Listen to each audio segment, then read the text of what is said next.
Tonight, Emerald City spotlights two illustrators whose work needs no introduction.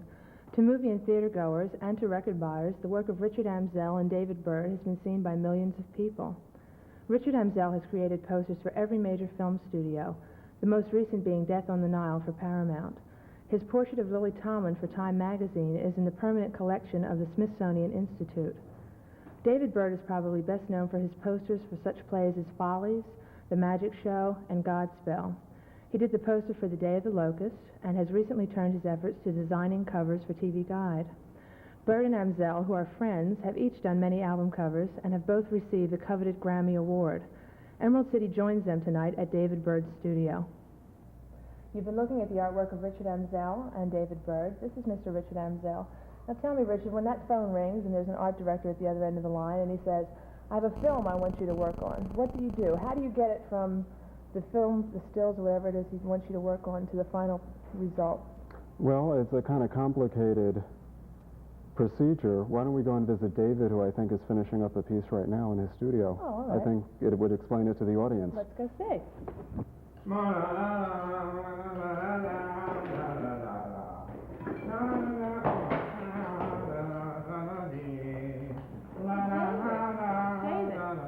Ladies and gentlemen, this is Mr. David Byrd. How are you? Oh, hi. It's nice to see you so busy at work here in your studio. Isn't that lovely? Look at that. Oh, it's beautiful. Quite attractive, David. Maybe your viewers at home would like to see this lovely work of art. Really? And our studio audience. Oh, the Why don't you show viewers. it to them? Oh, okay.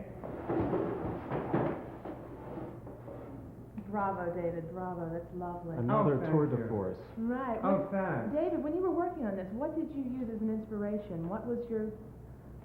Oh, for inspiration, well, Right. you know, sometimes people use photographs, sometimes people use their imagination, but in this case I used my favorite model, Illustrania, the muse of commercial art. Oh, that's Right.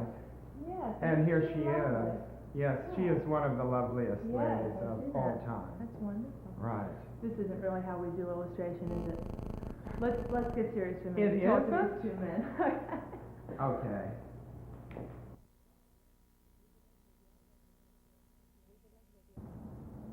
We've been looking at the artwork of Mr. Richard Amsel and Mr. David Byrd. Now we'd like to talk to them for a few minutes. I'd like to establish first that they have two separate careers. Even though they're friends, they don't work together, and they have two different livelihoods here. I'd like to ask you first, when you create things, what influences you? I mean, you influence a lot of people with your work, but what influences you? How do you get it in your mind? Well, I think it depends on the subject matter of the illustration. Mm-hmm. Everything's kind of different. If it's a period piece, I try to do research on it. If it's a personality, I like to know something about that personality. Mm-hmm. How about you, David? Yeah, well, research is I spend probably most of my time researching I completely surround myself with everything I can think of that might, you know, a piece of rag might do it, you know, or something I found in the street. When you did the Follies poster, what did you surround yourself with? Oh, lots of pictures of Marlene Dietrich, Oh. you know. They're easy to find. Right. What is your greatest influence, though? What would you say influenced your career? I mean, when you decided on illustration, what made you, what are your influences? Well, what was yours? Do you want me to start? Yeah. Go right ahead. Well, first of all, I like movies a lot, and I think that the movies have influenced my work. I do a lot of movie posters, I guess. Yeah, we know that. I like the work of Disney. The early work of Disney, I think, has influenced me a lot. Again, just many things, and it depends on what I'm doing.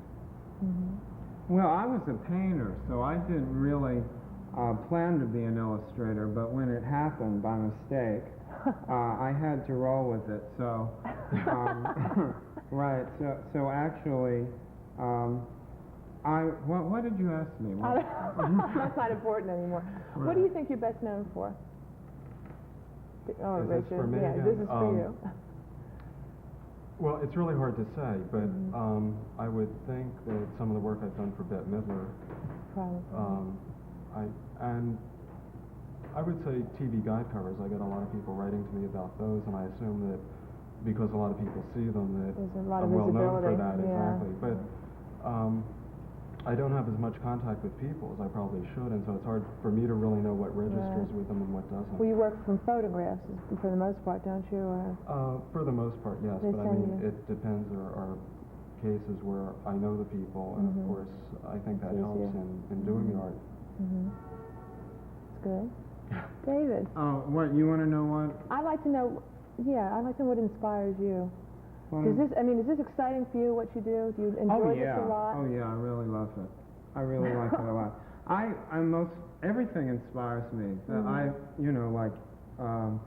I believe that an artist can't lock himself in a studio. You know, you have to like expose yourself to every possible form of life. And since I like entertainment, and I like stars, and I like I like cheap, trashy things as well as real. Speaking of cheap and trashy, you both have a special quality. I mean, your work is not similar, but I mean, you have a similar style in some cases. Well, I think we're both theatrically oriented. Yeah, I mean, it's unlike other illustrators who are line and pencil. Like, Yeah. It's more of a I mean, we don't conceptual usually thing. do covers of nursing journals. No, this if that's what we do.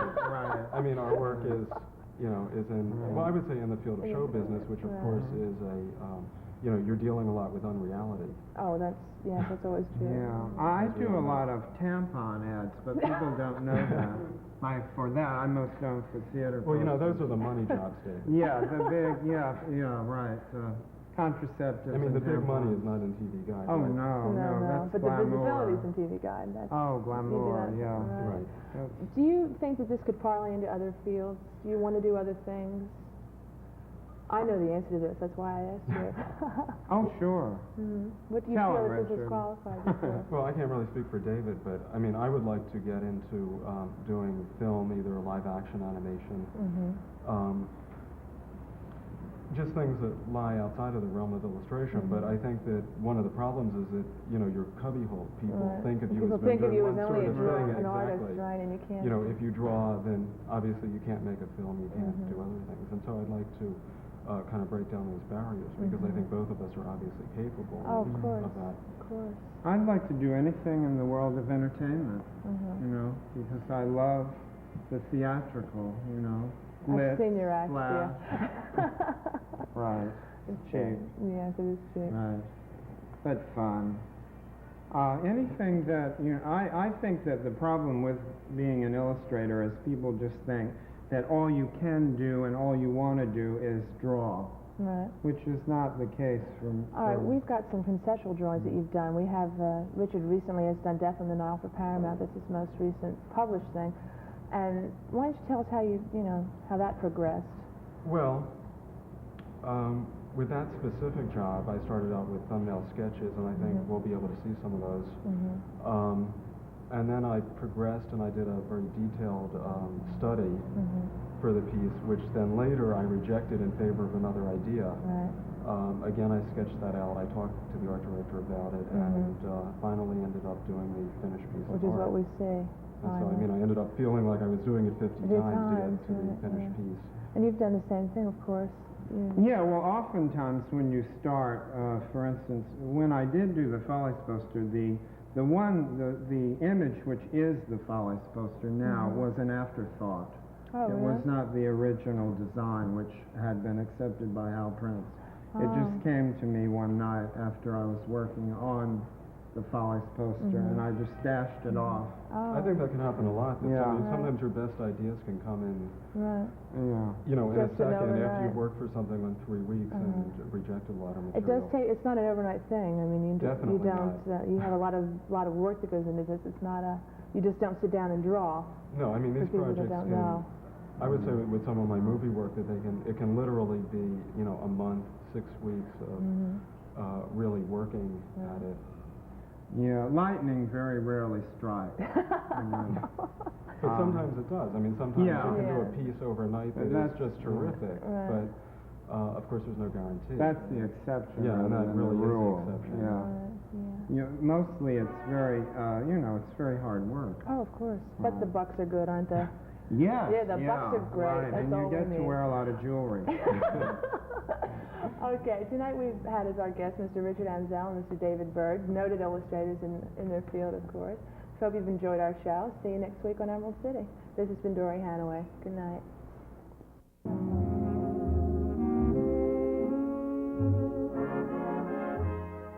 Special thanks this evening to David Bass, Michael Mentone, and Walter Kent. This tape was edited by John Snell at Vertical Interval Limited in New York. Good night.